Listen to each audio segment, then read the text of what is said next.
Welcome to this explainer. Today we're unpacking the truth about Valiant Thor, the Venusian incident, and the crossroads of history. We're going to dive right into one of the most documented, yet completely misunderstood, geopolitical mysteries of the entire Cold War. Now, before you write this off as some retro B-movie sci-fi plot, you really need to know that we're looking at an undeniable physical paper trail. The records still exist. We're talking about actual official documents indicating a man literally moved into the Pentagon and lived there for 3 years, starting in 1957. And his official file, it claimed he was from the planet Venus. So we're stripping away the urban legends today. We're going to look directly at the declassified files and core hypotheses surrounding this so-called Venusian incident. Because this wasn't just some bizarre rumor. According to the files, this was a top-secret contact scenario that represented a massive crossroads, a moment that essentially altered humanity's trajectory forever. The Pentagon's secret guest. Who exactly was this mysterious visitor? And how on earth did he end up at the very center of American military power? Think about this. This wasn't some blurry blink-and-you-miss-it light in the desert sky. No, this was a 3-year, sustained residency right inside the U.S. Department of Defense.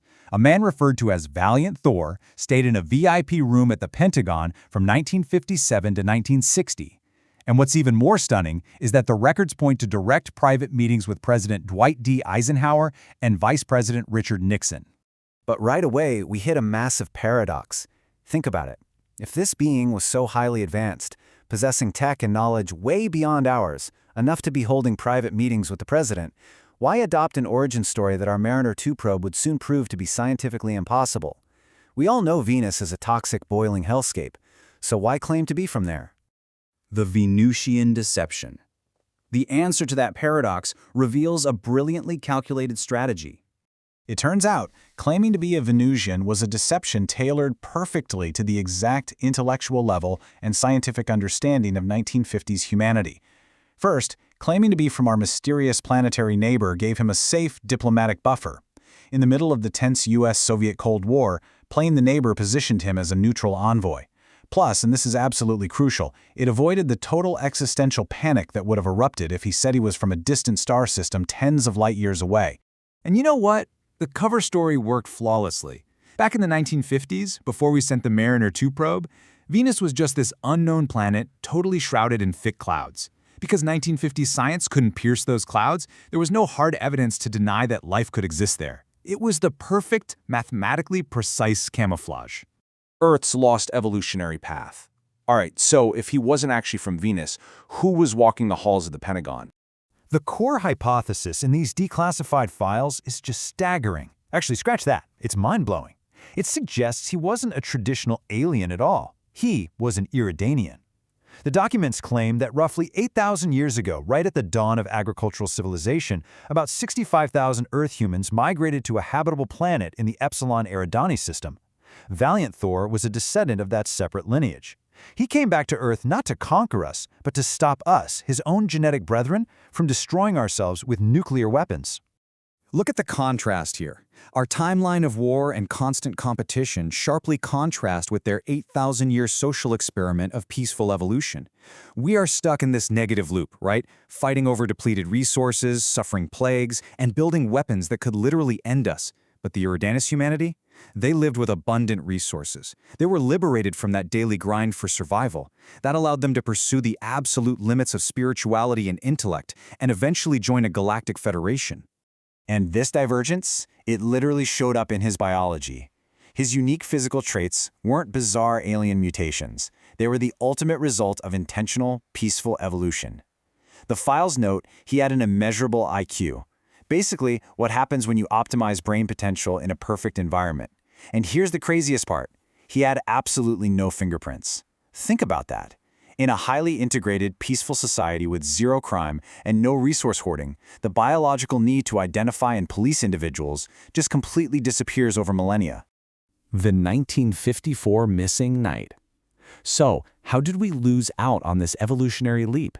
We have to look at one highly classified night in 1954.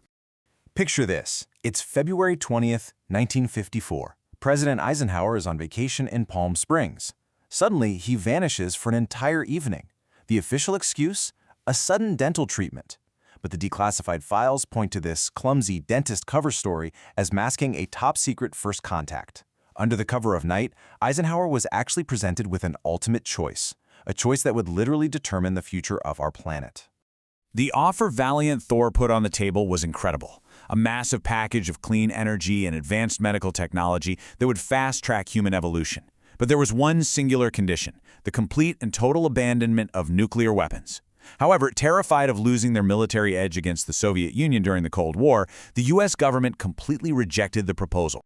Because of that fateful decision in 1954, humanity essentially walked away from a utopian leap forward. We severed our connection to a lost future, where we integrated early into the Galactic Federation. Instead, we locked ourselves right into our current reality, a stressful timeline of perpetual nuclear threat and cosmic surveillance.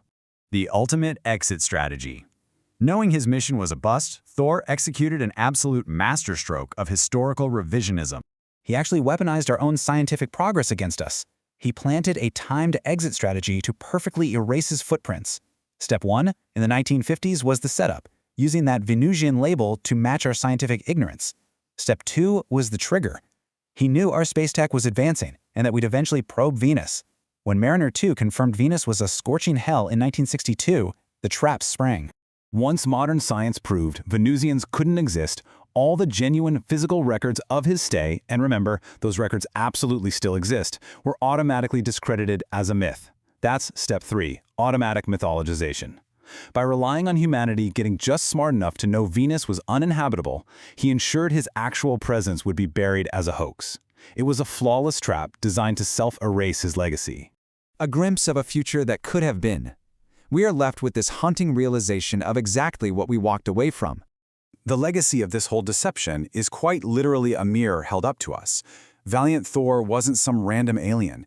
He was a future possibility of ourselves. He represented humans who, with the exact same genetic building blocks as us, consciously decided not to choose the path of war and self-destruction. As we navigate our locked timeline today, surrounded by the very same weapons they warned us about, we have to ask ourselves what this profound encounter truly reveals. If a more evolved version of humanity literally handed us the keys to our own salvation, why did we choose to lock the door? What does that say about our capacity for choice and our ultimate destiny? Definitely something to think about next time you look up at the stars. Thanks for joining this explainer. Keep questioning, and I'll catch you next time.